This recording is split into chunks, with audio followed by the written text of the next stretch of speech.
Recipe with पायल या cooking चॅनलवर आज आपण एक नाश्त्याचा प्रकार करणार आहोत, तो म्हणजे आंबोळी।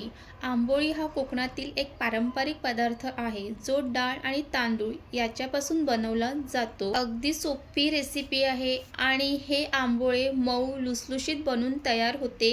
तुम्ही आतापर्यंत रेसिपी विथ पायल या कुकिंग चॅनलला सबस्क्राइब केलं नसेल तर सबस्क्राइब करून घ्या। चला तर मग रेसिपीला सुरुवात करूया।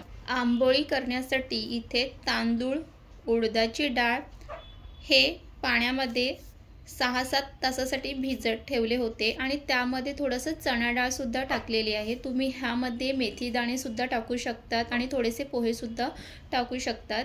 त्यानंतर इथे 7-8 तास भिजून झाल्यानंतर मिक्सरमध्ये हे वाटून घ्यायचं आहे। थोडंसं पाणी घालून ते व्यवस्थित वाटून घ्यायचं आहे। जास्त पाणी घालू नका, जेवढं पाण्याची गरज असेल तेवढंच पाण्याचा वापर करायचा आहे आणि छान अशा पद्धतीने हे एकदम बारीक वाटून घ्यायचं आहे। तिथे बघू शकतात की अशा पद्धतीचं हे बॅटर करून घ्यायचं आहे। आंबोळी करताना हे मिश्रण एकदम बारीक करून घ्यायचं आहे, त्यामुळे आंबोळी हे छान बनून तयार होते। त्यानंतर हे एका पातेल्यामध्ये काढून घ्यायचं आहे। अशाच पद्धतीने बाकीचे डाळ आणि तांदूळ हे व्यवस्थित अशाच पद्धतीने बारीक वाटून घ्यायचं आहे। तुम्ही ह्यामध्ये पोहे आणि मेथी दाणे सुद्धा घालू शकतात। ह्यामध्ये मी मेथी दाणे आणि पोहे घातलेले नाहीये, फक्त हे मी डाळ आणि तांदूळ याच्यापासूनच हे आंबोळी बनवणार आहे। आणि हे आंबोळी बनवण्याची तयारी आदल्या दिवशीच करून ठेवल्यामुळे सकाळी हे झटपट आंबोळी बनवून तयार होते।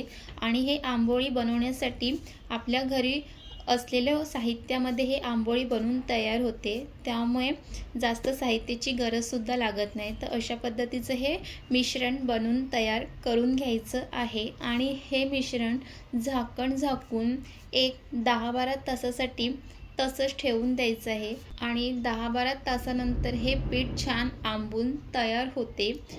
तर इथे तुम्ही बघू शकतात की पीठ छान आंबून असं तयार झालेलं आहे। त्यानंतर हे असं मिक्स करून घ्यायचं आहे। इथे हे डाळ आणि तांदूळ दुपारी भिजत ठेवले होते आणि त्यानंतर एक 9-10 वाजता हे छान वाटून घेतलेलं आणि त्यानंतर हे रात्रभर त्याला असंच ठेवलं होतं। त्यानंतर यामध्ये चवीप्रमाणे मीठ त्यामध्ये घालायचं आहे। मीठ सुद्धा त्या मिश्रणामध्ये छान मिक्स करून घ्या। तर इथे आपलं हे आंबोळीचं पीठ बनून तयार झालेलं आहे। फक्त सकाळी उठून ह्याची फक्त आता झटपट असे आंबोळे बनवून घ्यायचे आहे आणि आंबोळी सुद्धा छान मऊ लुसलुशीत बनून तयार होते। तर चला मग आता आंबोळी करायला सुरुवात करूया। गॅसवरती तवा ठेवायचा आहे। तुमच्याकडे नॉनस्टिक कोणत्याही प्रकारचा तवा असेल तुम्ही ते ठेवून घ्यायचं आहे। तवा गरम झाल्यानंतर ते थोडंसं तेल त्या तव्याला लावून घ्यायचं आहे। जर तुम्हाला ह्यामध्ये बटर लावायचं असेल किंवा तूप लावायचं असेल तर ते सुद्धा तुम्ही लावू शकतात। त्यानंतर जे बॅटर करून घेतलेले आहे ते तुम्ही पेल्याच्या साहाय्याने किंवा अशा पद्धतीने हे तव्यावरती टाकायचं आहे आणि पसरून घ्यायचे। जास्त पसरून घ्यायचं नाहीये, आंबोळी ही थोडीशी जाडसर असते म्हणून तशाच पद्धतीने हे पसरून घ्यायचं आहे। इथे तुम्ही बघू शकतात की खूप सहजरित्या हे व्यवस्थित पसरवलं जाते। त्यानंतर झाकण झाकून एक 2 मिनिटाकरता त्याला तसंच ठेवायचं आहे आणि इथे 2 मिनिटं हे झालेले आहे आणि इथे बघू शकतात की कलथ्याच्या साहाय्याने हे सहज आंबोळी व्यवस्थित निघाले जातात। ते दुसऱ्या साईडने पलटून घ्यायचं आहे आणि दुसऱ्या बाजूने सुद्धा आंबोळी छान व्यवस्थित परतून घ्या। आणि इथे बघू शकतात की आंबोळीला खूप छान अशी जाळी सुद्धा आलेली आहे आणि ही गरमागरम आंबोळी आणि त्यासोबत चटणी किंवा तुम्ही काळ्या वाटाण्याची उसळ सुद्धा त्यासोबत खाऊ शकतात। तर इथे दोन्ही बाजूने आंबोळी छान परतून झाल्यानंतर ते एका प्लेटमध्ये काढून घ्यायचं आहे। इथे बघू शकतात खूप छान अशी आंबोळी बनवून तयार झालेली आहे। अशाच पद्धतीने बाकीची सुद्धा आंबोळी बनवून घेणार आहोत। आणि तुम्ही आतापर्यंत रेसिपी विथ पायल या कुकिंग चॅनलला सबस्क्राइब केलं नसेल तर सबस्क्राइब करून घ्या। आणि तुम्ही ह्या बॅटरपासनं डोसेसुद्धा बनवू शकतात। फक्त डोसे बनवताना ते पातळ असे बनवून घ्यायचे आहे आणि ह्याच बॅटरपासून तुम्ही इडली, उत्तप्पा ही बनवू शकतात।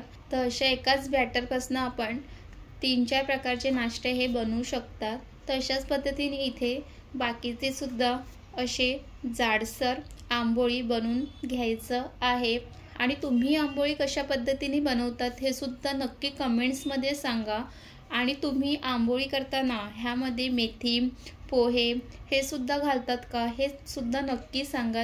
तर इथे सर्व आंबोळी हे बनवून तयार झालेले आहेत। इथे बघू शकतात की खूप छान अशी आंबोळी बनवून तयार झालेले आहेत। झटपट असे मऊ लुसलुशीत असे हे आंबोळी तयार झालेले आहे। आणि हे गरमागरम आंबोळी आणि त्यासोबत चटणी ह्यासोबत ही खूप छान लागते। जर तुम्हाला ह्यासोबत काळ्या वाटाण्याची उसळ सुद्धा ह्यासोबत खाऊ शकतात, ते सुद्धा खूप छान लागते।